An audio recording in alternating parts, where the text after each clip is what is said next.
जितने दर्शक देख रहे हैं सभी को मेरा सच्चे दिल से प्यार। मेरा गाना अच्छा लगे तो लाइक करना, शेयर करना, कमेंट में जरूर बताना दोस्तों। मैं हूँ अर्चना इलाहाबादी, अपने यूट्यूब चैनल पर आप सभी का स्वागत करती हूँ। प्यार दुलार आशीर्वाद जरूर देना दोस्तों। चैनल को लाइक सब्सक्राइब करना ताकि आपको लेटेस्ट हमेशा हमेशा मिलता रहे।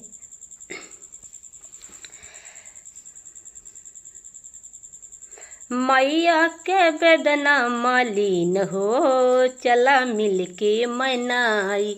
मैया का बेदना मालिन हो, चला मिल के मनाई। मिल के मनाई हो, मिल के मनाई, मिल के मनाई हो, मिल के मनाई। माई का बेदना मालिन हो, चला मिल के मनाई। दूरी सहरवा से मैया मोरिया मई, दूरी सहरवा से मैया मोरिया मई। निमिया के निचवा छहाई हो, चला मिल के मनाई। निमिया के निचवा छहाई हो, चला मिल के मनाई। निमिया के निचवा छहाई हो, चला बेनिया डोलाई। बेनिया डोलाई मांगना कुछ मांगी, बेनिया डोलाई मांगना कुछ मांगी। दहिहाई घर बड़ा निमन ससुराल हो, चला मिल के मनाई।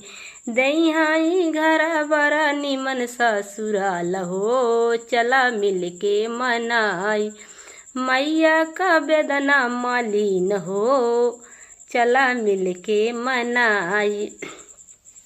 मिल के मनाई हो, मिल के मनाई, मिल के मनाई हो, मिल के मनाई। मैया का बेदना मालिन हो, चला मिल के मनाई।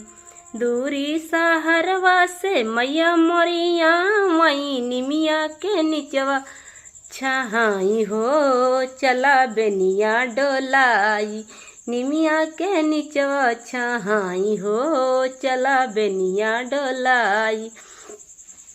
बेनिया डोलाई मांगना कुछ मांगी, बेनिया डोलाई मांगना कुछ मांगी।